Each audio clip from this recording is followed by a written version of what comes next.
Hey there, my name is Cole Adams, and you are watching the best college basketball podcast out there that covers the entire sport of college basketball, brackets, bubbles, and bid stealers. Now, here are your hosts, Sam Federman and Jonathan Lidskin. Season 6, episode 100 of Brackets, Bubbles, and Bid.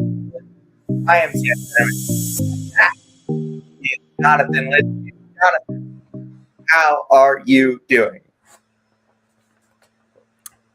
I'm great, Sam. I lost no Sweet 16 teams today and went 12-4. Could not be happier.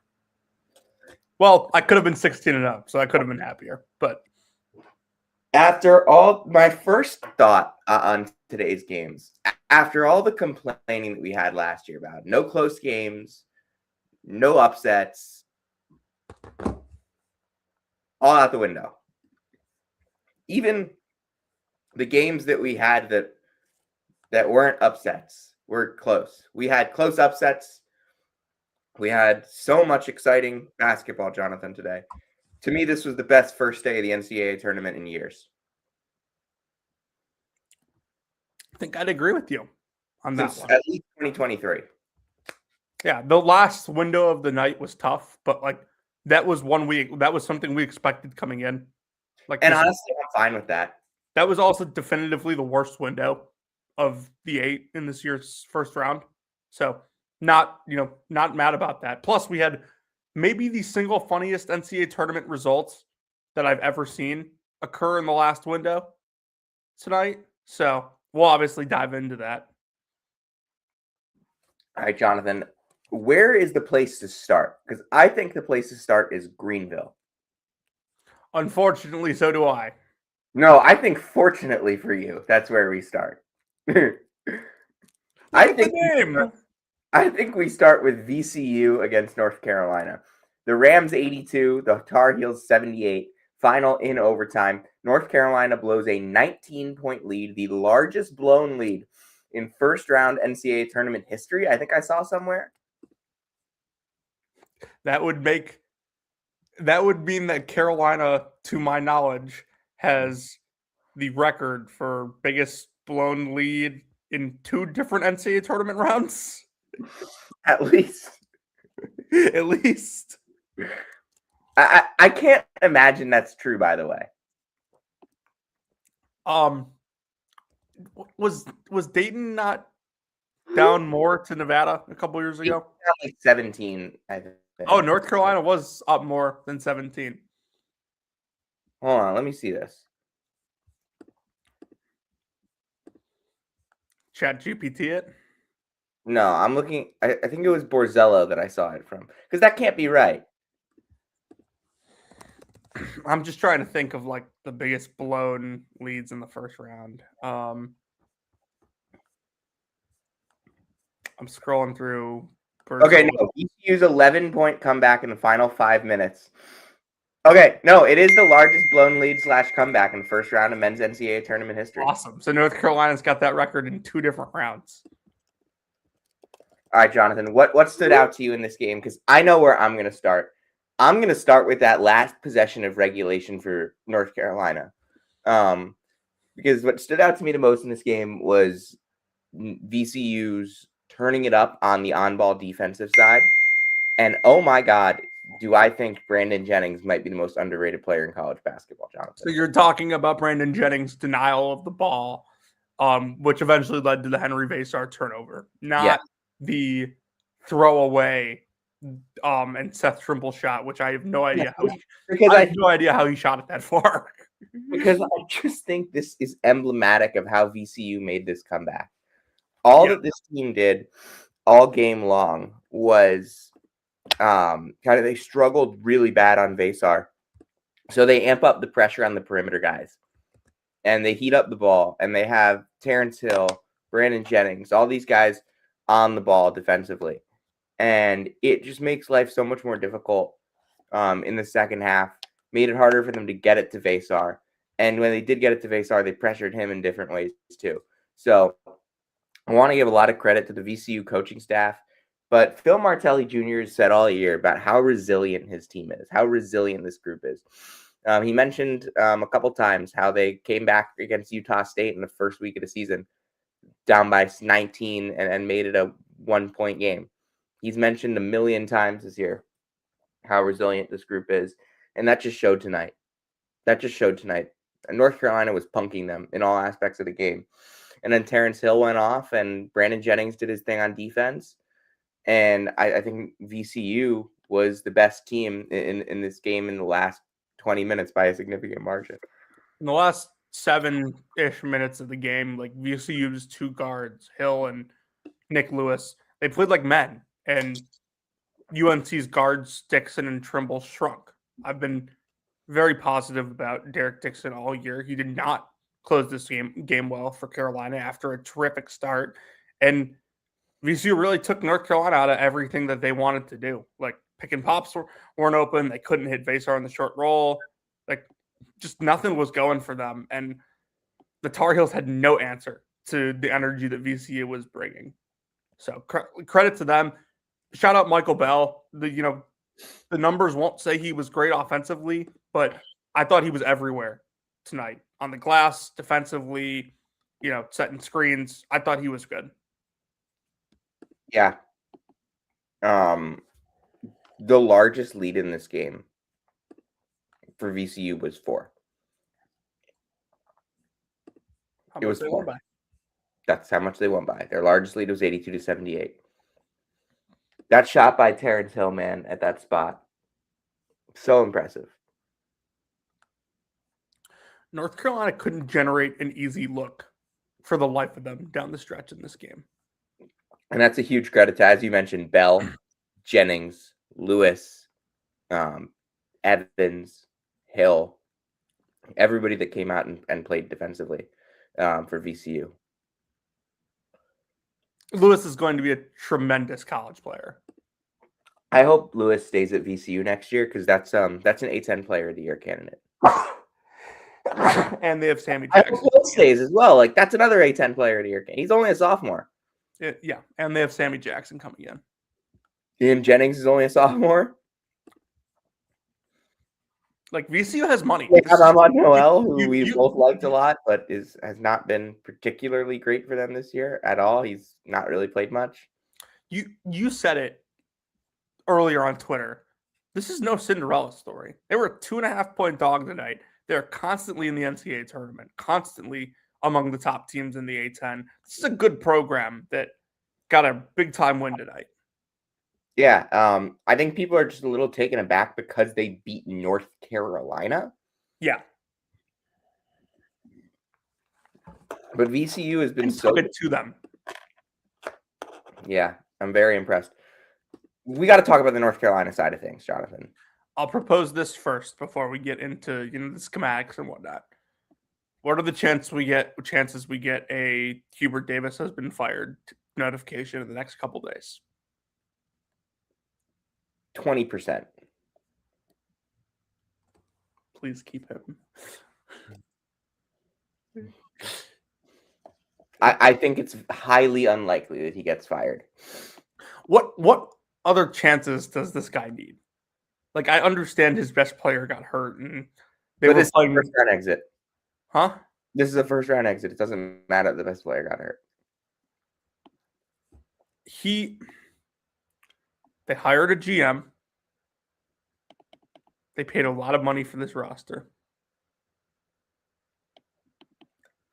North Carolina's retiring the jersey of a player whose team lost in the first round. North Carolina is doing that. Whose number are they retiring? Was that Caleb Wilson stuff not real? They're retiring Caleb Wilson's number? I'm pretty sure. No, they're not.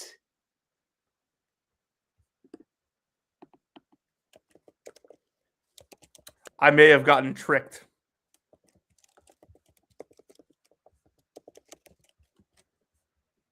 Or jersey, something. Yeah, I may have been. I maybe like as an All-American. Yeah, Sports Center next. Caleb Wilson's jersey will hang from the rafters after one season. Yeah, but that's because of like he's an All-American. I think they have like a criteria. Low ass bar for that program. Hey, Illinois has it too, and We'll just have to hope that Caleb Wilson's jersey isn't done upside down. Yeah, because that's what that program needs. Yeah. Jonathan, what went wrong for Hubert Davis tonight? He doesn't adjust in game well. Like, as soon as VCU started pressuring, they had no answer. Like, you're playing a freshman point guard and, a guy in Trimble who doesn't really create on the perimeter. Yeah, he can get to the rim, but those VCU guards can, shut your water off, and they're good point of attack defenders. So, like, I just couldn't really get Vasar a look, couldn't get the guards in the lane at all. It was just a total collapse. And then I think defensively, they stopped, they let them get out in transition because they couldn't generate easy looks. With you on that, Jonathan. And you don't want to let Hill and Lewis do that. Explain your name. Oh, it's just a joke. It's just a joke. I don't think Hubert Davis is a very good schematic coach.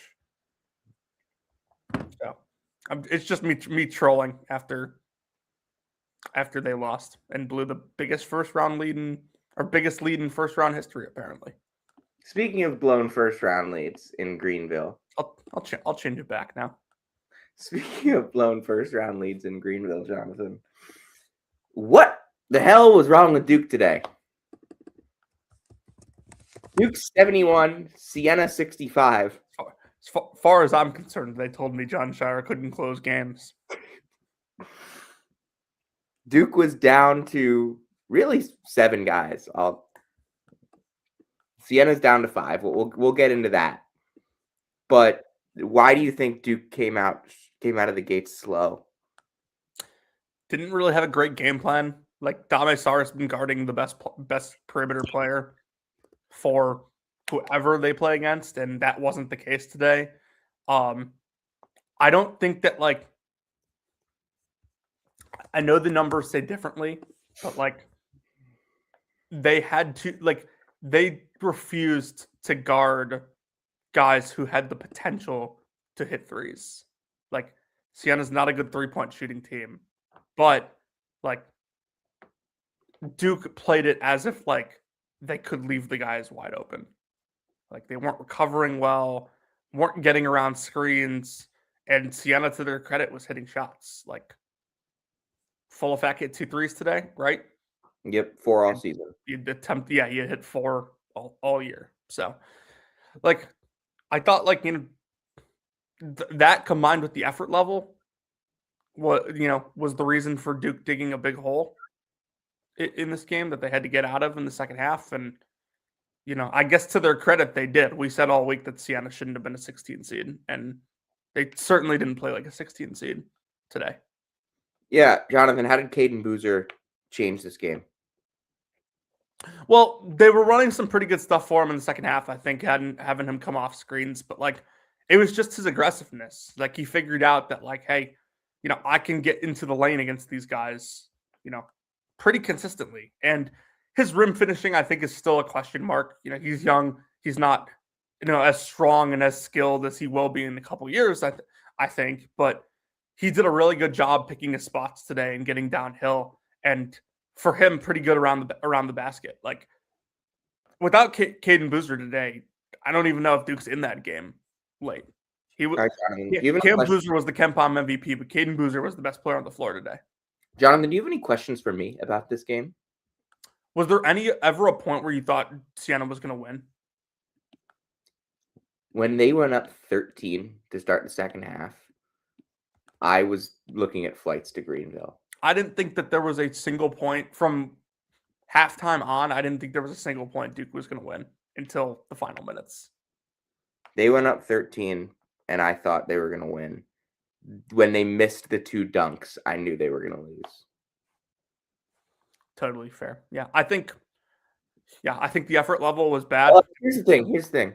I was tweeting Siena has the lead, all caps, when it was 12-10. as a joke. Not even like as a joke. I was like, holy crap, like they have the lead. I expected Siena to get blown out.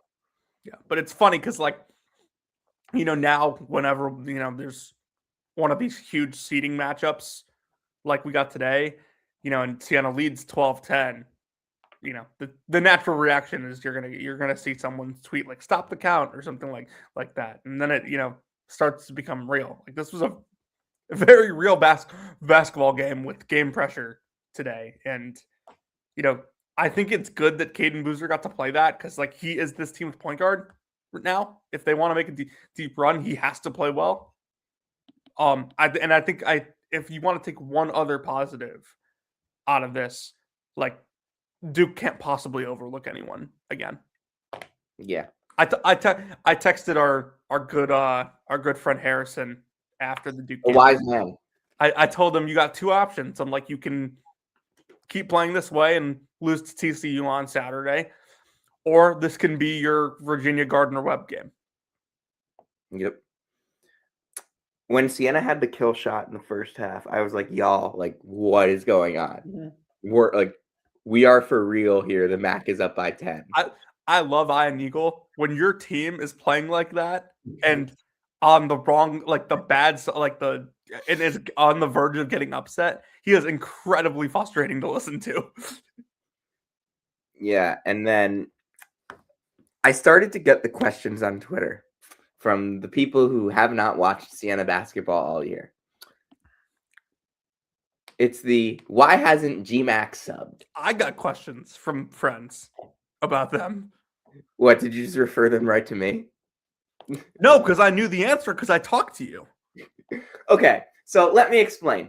First, Siena has always been a thin team. They played 8 guys in a game against UAlbany back in November. And I asked GMAC about that. This was his answer. I think for young players, the term leash, I hate that. This is winning basketball. Every possession matters. So the sooner you figure it out, the better off you're going to be. You can't afford to, I made a mistake. That mistake might be the difference between winning and losing. Like, this is his philosophy. This is how he views it. He's not going to give a guy a rest just to give a guy a rest. I love it, dude. Ride with your guys. And especially for me in a game like this. And since then, by the way, Owen Schlager out for the season. Tazzy Goodrick out for the season. Yep. Marcus Jackson out for the season. Reed Ducharme and Tajay Jones never came back. And Antonio Chandler ruled ineligible. If you take Riley Mulvey or Francis Foldafack off the court, you do not have a big man situation. Isaiah Henderson is a 3-man, not a 4-man in this type of game. That is one of your options off the bench. The other option is Kristen Jones, a 5'10" point guard. And are you taking Justice Schultz off the floor? Are you taking your veteran leader off the floor in this game? To me, you can't take off Schultz, you can't take off Doty, and you can't take off Foldafack, and you can't take off Mulvey. So Coyle's the only one you can potentially take off, considering your roster construction. And are you putting Zay Henderson, a freshman, in there over your 4-year senior who's coming out and hit shots in the first half of the game? No, Siena did not expect to get out to a lead. I can tell you that. Like, there is not a chance that when they were doing the scout, they expected at any point to be up by double digits. So they're up by double digits, and they're like, okay, like, we're going to ride this until the wheels fall off. And that's what you do. Like, the way you lose a game is by stopping what's working, inserting something in that you don't need to, trying to steal a couple minutes, and bam, 10-0 run. Those 5 guys were the best chance Siena had to win. They needed a couple more breaks, and they could have been national heroes. Like, also, I think Jerry McNamara. I was waiting on. Jerry McNamara. I was waiting on the Jaden Daly tweet during the end of this game about some sort of officiating comment, and we got it. Did not disappoint. No. Duke took 17 threes in the first half. They finished with 26. They were much more deliberate about getting to the rim in the second half. I mean, they started using Boozer as a driver in the second half of the game. Yeah. But, I mean, I think Francis Foldafack, whether it's at Siena or elsewhere, hopefully at Siena. Yeah, good player. Made himself a lot of money over these last 2 games Good with the way he guarded Kavere Kennedy and the way he guarded Cam Boozer. Yeah. A lot of people were talking shit about Riley Mulvey today. This Siena team is nowhere near the tournament without Riley Mulvey. He was unbelievable in the MAC tournament. Yeah, the group chat was kind of crucifying him during this game. And then, man, Gavin Doty, what a player. What a talented player. He's everywhere. He's so fearless. Those 5 guys were Siena's best chance to win. Yeah. Siena had every chance to win this game, in my opinion. They missed layups. They had so many in and outs. It's a tough way to lose. But what a season. This, if you're Syracuse fan, Syracuse athletic administrator, I think today's all you needed to see. If that's the guy you want. No, I agree. I'm still not 100% convinced that he is the best possible basketball coach that Syracuse can hire. Yeah, I think we both agree that's Luke Murray probably.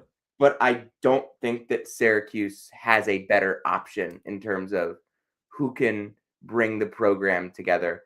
And essentially at this point, I think Jerry McNamara being a good head coach at Syracuse, being successful to the same magnitude of Luke Murray being successful, of Phil Martelli being successful, of whoever being successful, Jerry McNamara being that same level of successful is significantly better for Syracuse University than it is for anyone else to be extremely successful.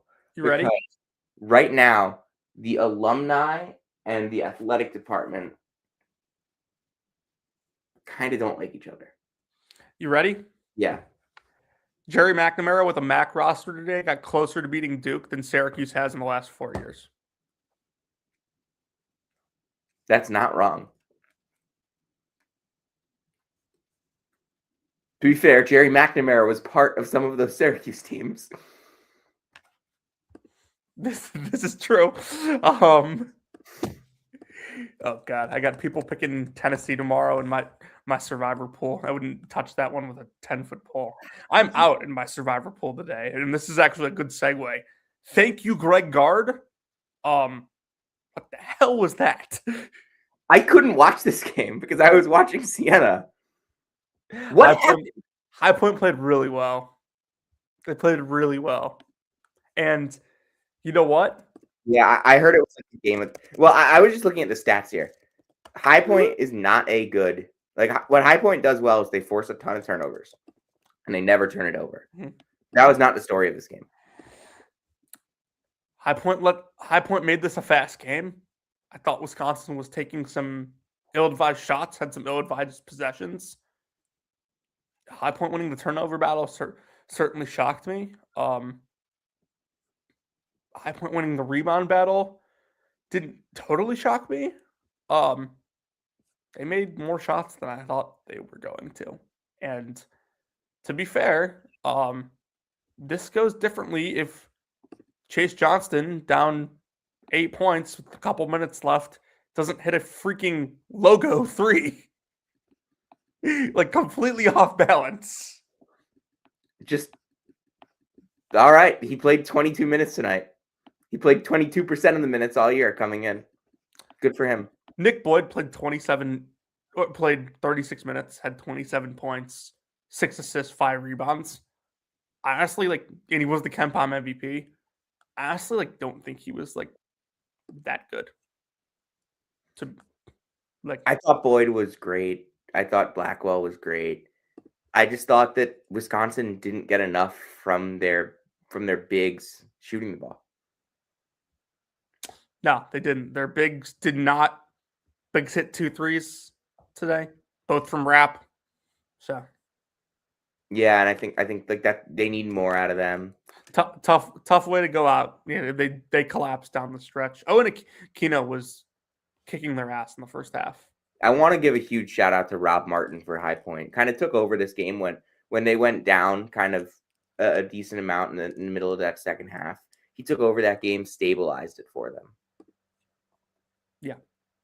But High Point only attempted 9 free throws in this game. If you told me that High Point would only force 10 turnovers and would only attempt 9 free throws, I would think they'd lose by 25, Jonathan.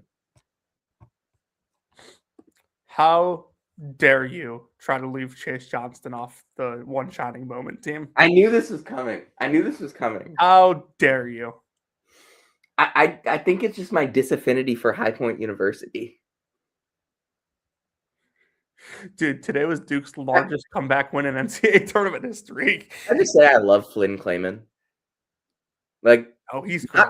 Not only is he an unbelievable basketball coach, but like he is a Sam_Federman Instagram follower. People do realize like how much High Point's defense has improved under him this year, right?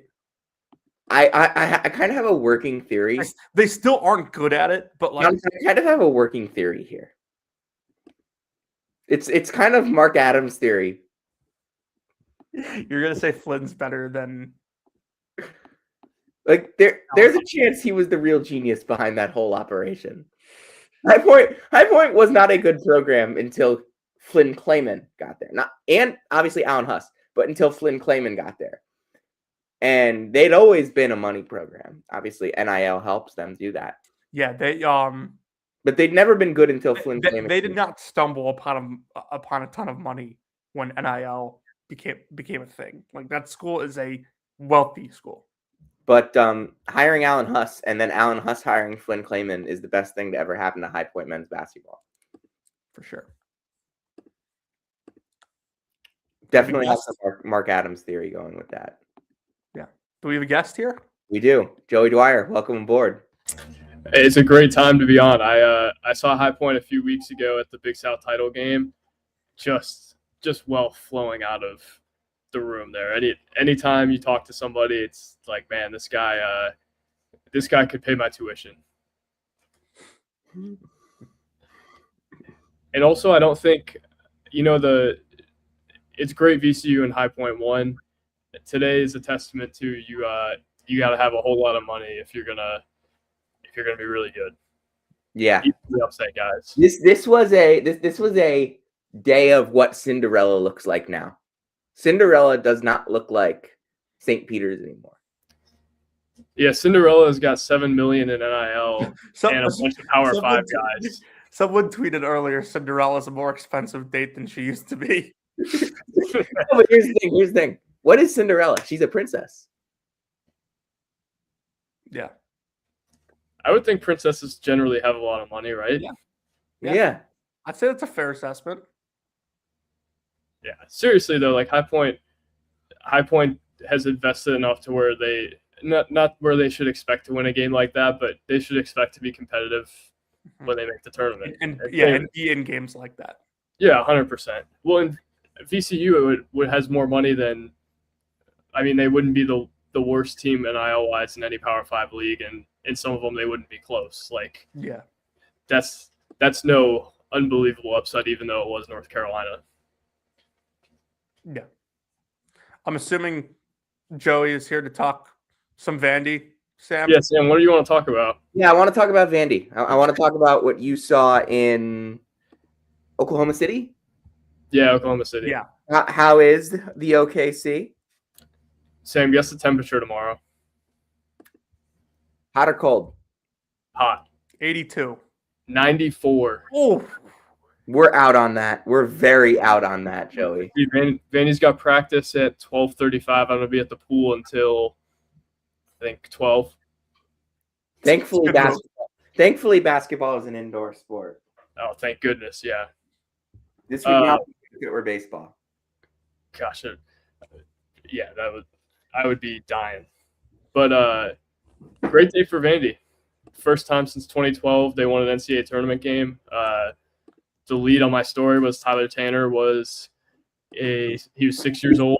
You stole Merrimack's line. You stole that we have Bud Clark and you don't. I've used that line many a time about Tyler Tanner. Yeah, it's deservedly so. It's Miguel Boca Chica's line on Bud Clark. Did you read the story or did you just see the tweet? I clicked on the story and then something happened in another game and I immediately left. Thanks for my money, Sam. But he was just unbelievable. Like, he took over the game. Yeah. No, great player. How did he take over? Well, first of all, he got to the free throw line. I think that was really what changed the game. Is a couple possessions. I think in 10 possessions, he probably got to the free throw line 3 times. And that was just such a different thing than what had happened all the first half, where Vanderbilt had ball stopping and it had guys being afraid to attack. Mark Byington said post-game they weren't aggressive enough early on. Tyler Tanner turned the corner a few times. He got fouled. And I thought that was the difference in the game. The big shots were the deep three where the guy was sagging off of him. He shot it from the March Madness logo. That's a moment that'll be remembered for a long time. Same with the one where he hit Richard with a double between the legs, step back. Like, that's going to be a historical play in program history for a while. But really, I thought the game changed when he got downhill and he kind of asserted his will on the game. Like, that's what he had to do. That's what your guy has to do. And he did it. Now Vanderbilt's playing on Saturday. Vanderbilt's not worried about an upset. Guys, I will say I'm disappointed about my Troy Trojans. Not a great fight for them today. Hashtag thank you, Matthew Winnick. I'll say my main takeaway from this was McNeese obviously goes up double digits pretty early in this one. Kept it around 9 for a while. They were clearly bothering Vanderbilt with the press. Yeah.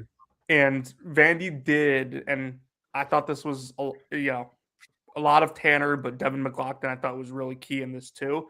Mm-hmm. They were able to weather the storm, and they didn't panic like Clemson did last year against these guys. And that was the difference. And so once they finally got comfortable, Tanner takes over the game. You go win it by 10. I just want to shout out McNeese for the shot volume in this game. 69 to 51. Yeah, that's the name of the game for McNeese with all these athletes. Number 1 team in the country in turnover margin. McNeese, High Point number 2. McNeese also very good offensive rebounding team. So it's just that here's the thing. McNeese's math problem might just need to be that even a 20% turnover rate against a 13% turnover rate offense might not be enough for them in a game like this. Mm-hmm. With Vanderbilt's talent, like they might have actually needed to force 25% turnovers. Fair enough.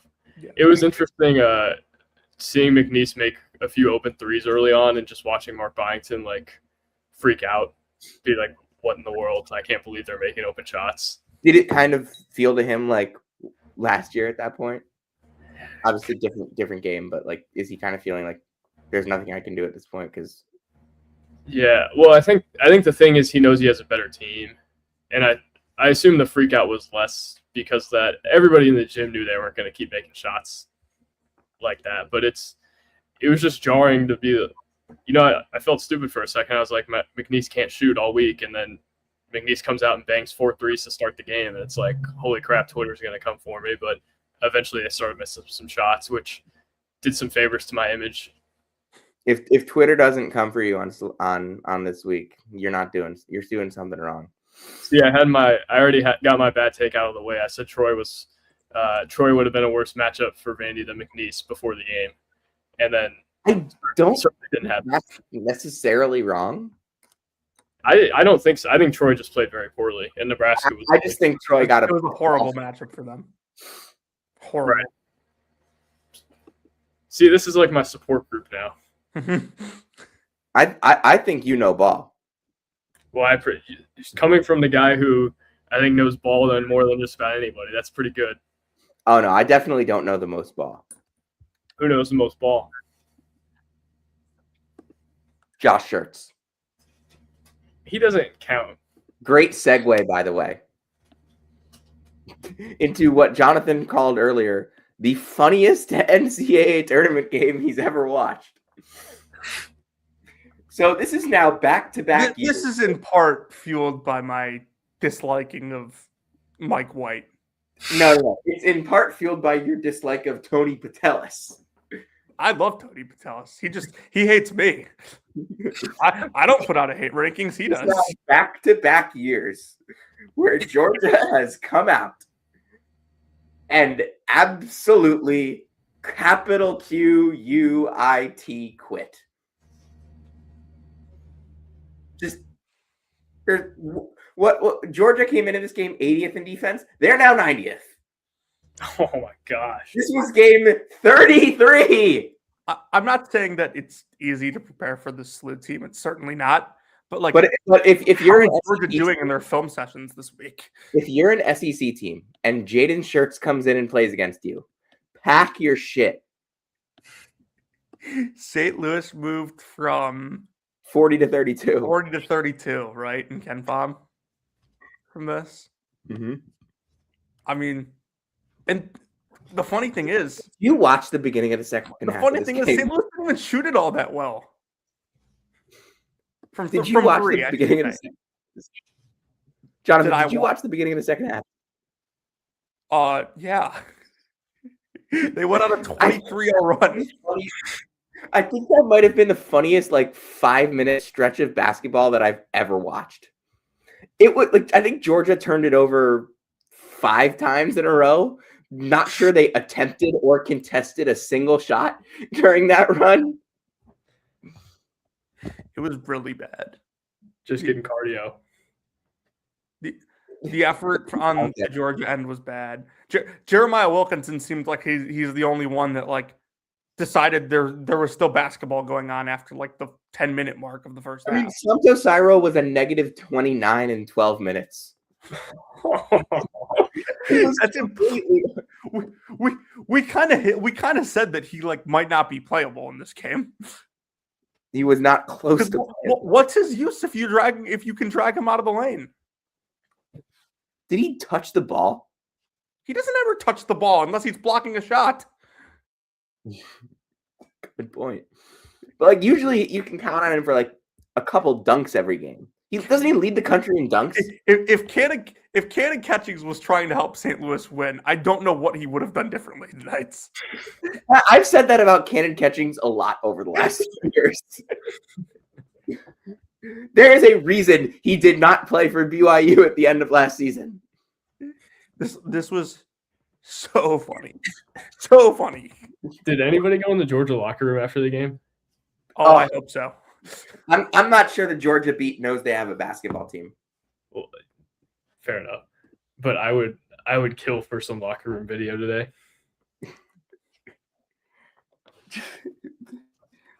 Yeah. We just went out there and 1, 2, 3 Cancun. It's gonna be a nice little late spring break for those guys. Yeah. Buffalo's certainly not the place I would want to be after getting beat in the NCAA tournament like this. Joey, you want to talk about Nebraska? Do I want to talk about Nebraska? Oh my gosh. First of all, I have never heard a crowd like that at a first round NCAA tournament site. You know what I said? I said if Nebraska was playing on Madagascar, there would be loud Go Big Red chants. They are the best fan base in college athletics. Not the best fan base in college basketball. Not the best fan base in college football. The best fan base in college athletics. Mm-hmm. If they were playing chess on Madagascar, there would be Go Big Red chants. It was incredible. I looked out the hotel window 2 hours before the game, and the sidewalk was jam packed. There was people not moving because it was all Nebraska fans. It was unbelievable. Vandy's going to have their hands full on Saturday just because of that crowd. It's going to be an away game. Yeah. Nebraska could play that game in Nashville, and it would be an away game. And it would be an away game for Vanderbilt. Vanderbilt's played a lot of away games in Nashville over the years. Not as many, but it's used to that. Yeah.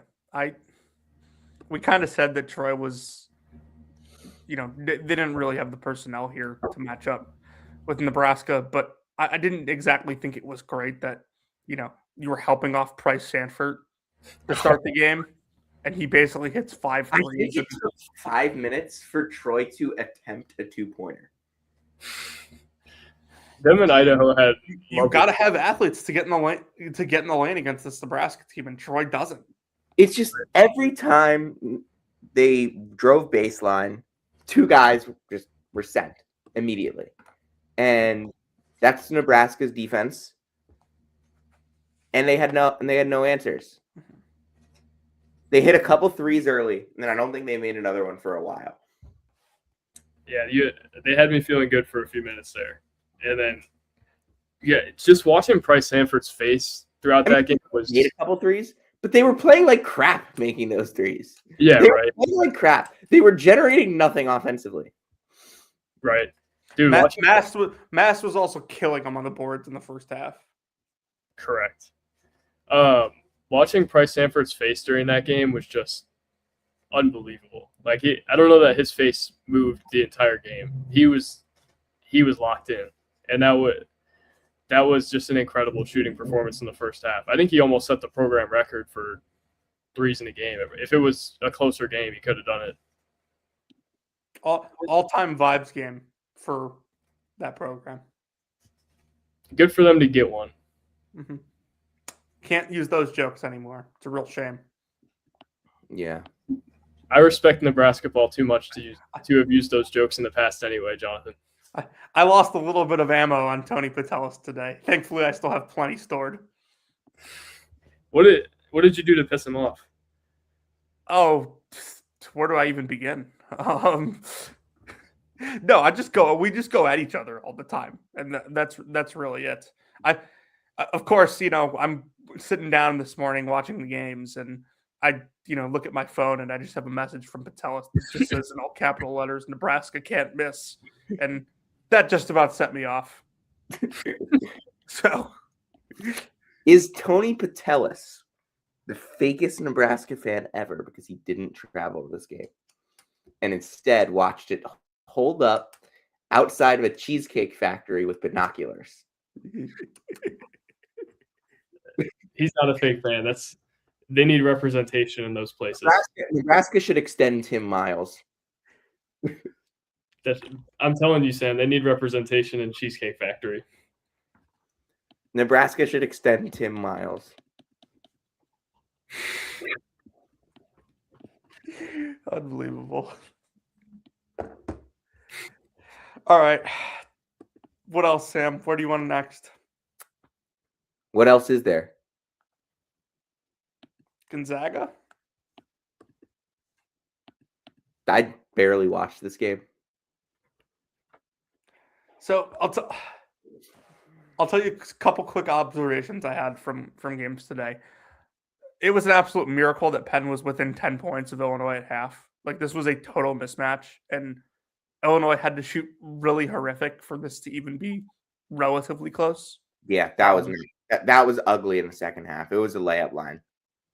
St. Mary's, just good call by you, Sam. They were totally unprepared for this pressure. Yeah, and the bigs were terrible. Could not stop turning it over. Dent was really rattled, and just frankly couldn't get looks inside either. How many possessions this game was? How many? It was 59. Yeah, if you told me that before the game, I would have told you St. Mary's won. Yeah. What did Andrew McKeever and Harry Wessels combine for, Jonathan? 0 points. 0. They didn't score at all. They took 4 attempts. They were completely unplayable offensively. Yeah, I don't think it helped that Paulius Barauskas was allegedly sick, but oh no, he was awful. He was awful. I don't know how much of a difference it would have made. I mean, he has started every game this year, and he didn't start. Yeah. He was definitely sick. Even Mikey Lewis, who I thought would be okay playing against this team because of how quick he is, just was terrible. I don't think a single player besides Liam Campbell played well for St. Mary's tonight. No, it was awful. 18 turnovers. Credit to Bucky. Really good game plan here. Yeah, I like Bucky. I still don't know how this works. I still don't know how that worked in an SEC season. St. Mary's actually got back into this late in the first half, and Ruben Dominguez just decided that he was going to. That's my favorite player in college basketball, Jonathan. Yeah, Wait, maybe not my favorite. I think that might be Brandon Jennings right now. Came off screens, was ready to catch and shoot right away. AG was a force too. Right. Sam, to your point, My coworker Graham talked to Rylan Griffin after the game, and he said he wasn't sure how it works either. That's awesome.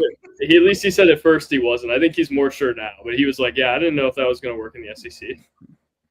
No, which is great because every other guy was like, "Oh, I knew it all along. There was no chance it wasn't going to work," and then he actually told the truth, which is great. Yeah, I have a hard time seeing how they're going to be able to do this to Houston's Cards on Saturday, but guess that's why we play the games, right? Mm-hmm. That's right. Sam, anything from that the Louisville quad? South Florida was the right side here. Okay. I will I don't not. think there was a right side here. I think this was awful for all parties involved. Oh, it absolutely was. And oh, by the way, like I love Brian Hodgson. I think he's a terrific basketball coach. He was very, very good to me when I interviewed him. He's been good to me since then as well. There has never been a more Providence Friar than Brian Hodgson.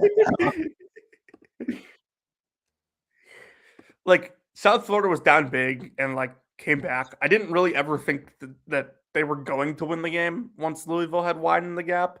But like to Sam's point, like South Florida was 5 of 33 from 3 today, and Louisville was 13 of 25. I did think that there was a component that Louisville was taking better shots, but there is certainly a game, certainly world 9 for 33, and this is a completely different game. Yeah, this is a game where it could have definitely gone differently, but I think Louisville was taking better shots for what it's worth. Yeah, I still feel good about my Florida pick. Ali Khalifa hit a 3, and they basically didn't play him after that, which I thought was kind of funny. Good to see McNeely shoot the ball like that, by the way. He's had a tough year. Shout out Michigan State, took care of business against North Dakota State. Looked great. Arkansas took care of business against Hawaii. So I think the other games that we need to talk about. Ohio State TCU, BYU Texas. Yep. And if you want to get into the first half of Michigan Howard. We don't have to. Howard was 10 of 16 from 3. Like if you want to point to one flaw, I think for Michigan of late, it's that they have not been defending the 3-point line well recently. That needs to be changed. No. So we can talk Ohio State TCU. Another good call by you. I mean, you should just be tailing in the first round. Hey, I'm 1-2, and if I go 2-0 tomorrow, I'm going to pull this clip and use it against you forever.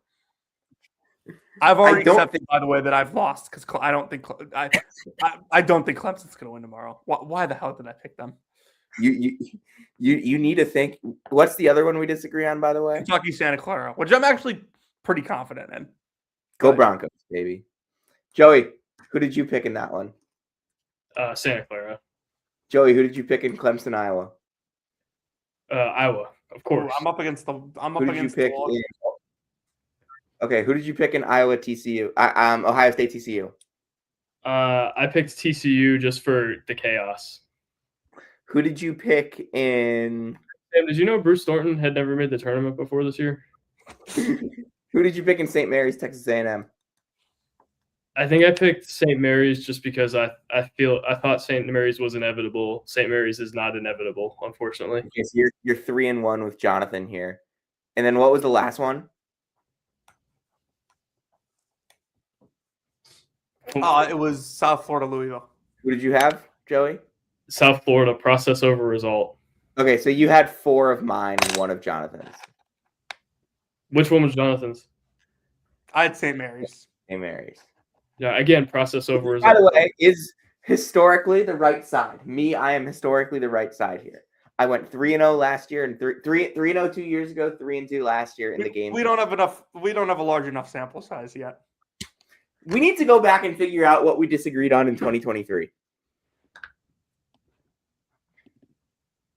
I don't think there was a lot. I mean, I have my bracket. Did we disagree on Maryland, West Virginia? I took Maryland, and I think took West Virginia.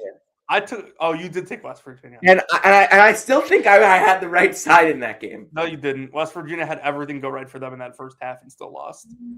Yeah, because Eric Stevenson was 4 for 17 from the field. Yeah. Shame on you for trusting Eric Stevenson. Good point. Oh, you were on Missouri, right? I had Utah State. I was on Missouri. That was a late change for me.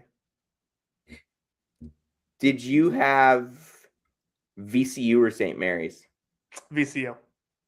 Me too. Did you have Boise or Northwestern? I had Boise, actually. I actually had Boise too. Yeah, one of my regrets from that. You have Miami or Drake? Drake. Kent State or Indiana? I had Kent State. I had both of those too. Okay. Iowa, you had Iowa over Auburn, right? Yeah. By the way, I have a score prediction in my bracket from 2023.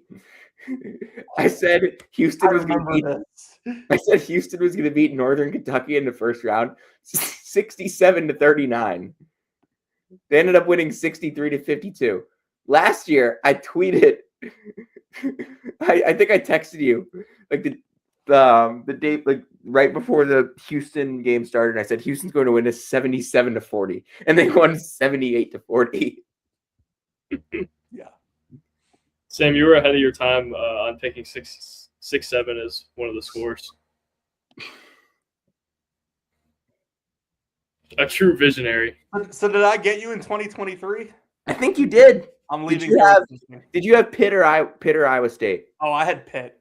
I had Pitt too. That was really easy. That was one of the worst games of all time. Did you have TCU or ASU? Huh? Did you have TCU or ASU? TCU. TCU. Did you have Michigan State or USC? Michigan State. Michigan State. Oh, I had Montana State. So yeah, you definitely got me. Yeah. Did you have Memphis or FAU? I prefer not to say. I had Penny Hardaway as well, unfortunately. Oh, didn't you have Furman? No, I had Virginia. I had Virginia too. Are you kidding me? We were done. Virginia. We didn't know ball back then. That year we did the bracket and it completely reshaped the way, and our poor performance completely reshaped the way we did brackets. And we've been pretty good since. So you got fired and you had to reinvent yourself. I've correctly predicted both champions since. Although I still believe that I got last champion wrong, even though I got last champion right. I picked Florida. It was not the right decision. That's great. If it wasn't for 2022 Kansas, I'd call it the flukiest title in the last decade. Creighton makes the Final Four if Kalkbrenner doesn't get hurt. Kansas just played 5 jokes before, like 6 jokes if you want to count that North Carolina team. Easiest title path ever. All right, Sam, we have like actual games to like still get to here. I don't really have a ton to say on Ohio State TCU. TCU did enough in the first half. You were going to say vile things about Jake Diebler. He actually made some nice adjustments in the second half. I was at halftime. Now it's time for Jake Diebler to make an in-game adjustment. Yeah, did you see what I tweeted in response to you? What did you say? It was the quote graphic of like Juan Soto saying, "If they boo you, you're doing things right." I gotta say, Jake Diebler, shout out. You made in-game adjustments. Did not expect that. Yeah, I thought they did some nice things with Tilly as a trigger man, which I thought right away was something I noticed. And then they did a pretty good job putting the ball in Mobley's hands because he's just a better option to drag out those hard hedges and throw skip passes. Yeah, I mean, we waited, 4 years for Bruce Thornton to get into the NCAA tournament. He puts up a stinker. Unfortunate. Did make a really clutch shot down the stretch, but also what the hell were they doing at the end of the game on that out of bounds play? You don't have time to throw it back to the guy. Like, as soon as I saw Bruce go to inbound the ball, I knew that was going to be a mistake. So. Yeah, just terrible. Texas, BYU, Sam, anything? Don't bet on players. Bet on teams. AJ had 35 and We had somebody that I don't know who it is tag us and say the don't bet on players, bet on teams. I retweeted that too. And that was that. I think that was my favorite moment of the day. That was the crowning moment for the Bible. It's a crowning moment. We have actual, and do you know how many texts I've gotten today about the Bible helping somebody pick a team? Dude, the Bible has motion. This is a real thing. The Bible did so well this year, and oh my God, if there's one thing that the Bible did incredibly well this year, coaching mismatches. Every Mike Rhodes game, first of all. Yeah, I mean, this was a one-man show by Dabanza. I actually thought Rob Wright played better than he had been playing down I didn't think Rob Wright played well in this game. It was still better than what I'd seen the last couple of weeks. I thought Rob Wright was awful. This was a one-man show, and Matas Vogatitis was just scudding balls off the rim and catching them. Have you watched Texas all year? That's what he does. He's a football player. So Sean Miller even freaking said it during one of the media timeouts. They're like, "Oh, what can you guys do to stop Dabanza?" He's like, "Yeah, we can't. We just got to stop everyone else." And that's exactly how we had. There were 10 minutes of Abdullah Ahmed tonight. I don't think I saw him. I noticed he was on the floor. I didn't. I think Vogatitis blew by him once for a dunk, and that was all I really noticed. He did not record a single statistic aside from 2 fouls. Draft Twitter may have cooked a little bit tonight. Dalen Swin was good. Oh, he was great. Hey, I gotta go to bed. However, no, you're good. You're good. I'm excited to hear the reaction podcast to when AJ comes back for year 2. So thank you guys for having me. Hey, sure on his shoulder. I didn't want to leave either. Hey, unfinished business. Hashtag nothing ever happens. That is Joey Dwyer, terrific friend of the program. Joey, we love you. Thank you so much for coming on. Enjoy the 99,000 degrees in Oklahoma City. Stay cool and stay awesome. Enjoy the pool. Love you guys too. I'll be back for the night before the first night of conference play next year when Darren Peterson and AJ match up. And Joey, we will see you in Indy, assuming you get it. Yep, see you guys in Indy. Sweet. Yes. What a guest. Don't we just love Joey Dwyer? We love Joey Dwyer. Vandy 247. His writing is Vandy on SI, not 247. Vandy on SI. Vandy on SI, Basket Under Review, one of the best young journalists in this space. Kevin Sweeney won the breakout writer of the year. He won Rising Star. I think Joey should have been right there for that award. Okay, here's what I'm going to say about that. First of all, Kevin Sweeney, just as a guy, has can I given me. Can I say something that I said earlier this year about Andy Katz's breakout list? What? Just because you're on a better team doesn't mean you're a breakout player. Okay, here's my thing about Kevin Sweeney. He has been kind of someone that has, even if he doesn't realize it, has been like a guide for me as a journalist over the last 4 years. I've kind of used his work and his style to help me grow. I've obviously talked to him a bunch. But he's someone that I have a tremendous amount of respect for. And as soon as I learned that the Rising Star Award existed, that was something that I set my eyes on. That is something that I want before I turn 30. And I'm not going to be ashamed to say that. I'm still a couple years away if we're still calling Kevin a rising star. There are not very many better ones than Sweeney in college basketball journalism right now. He's not a rising star. He is a superstar. John Fanta won this award 2 years ago. There's a lot of catching up for me to do here. I think I'm 20. I believe we had 2 future winners of that award on the show tonight. And one of them did not name themselves Hubert Davis's clipboard earlier. All right, Jonathan, is that all we got? I'm trying to think if I had any other notes from today. To be honest, obviously disappointed in the way that Duke looked. For my bracket's sake, the teams that I needed to look good today did. Houston took care of business. Michigan State was phenomenal. Those are two teams I have in the Final Four.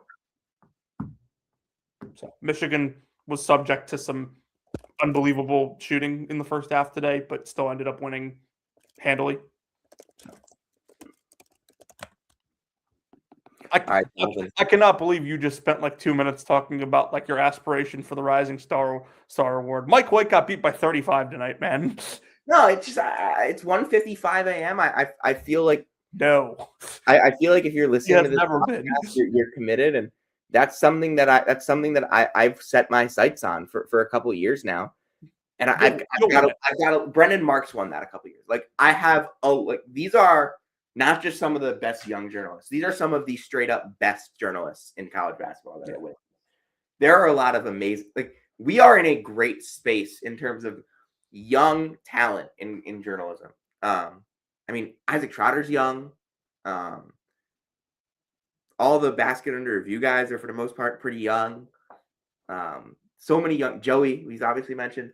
So I got to beat a lot of good people if I want to win this. And obviously, I hope that good people keep winning the award, and I hope that I can be there one day.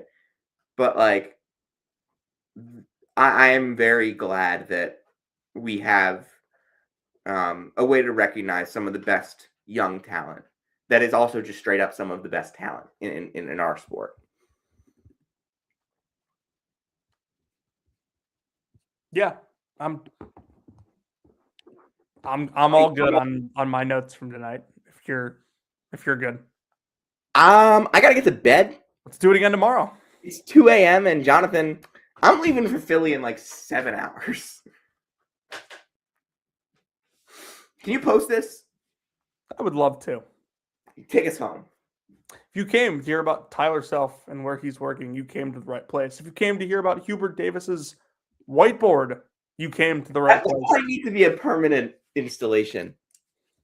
I'll name myself after something else tomorrow. And if you came to hear about the latest happenings with Caleb Grill, you came to the right place. This has been Season 6, Episode 100 of Brackets, Bubbles, and Bit Stealers. And we'll see you next time.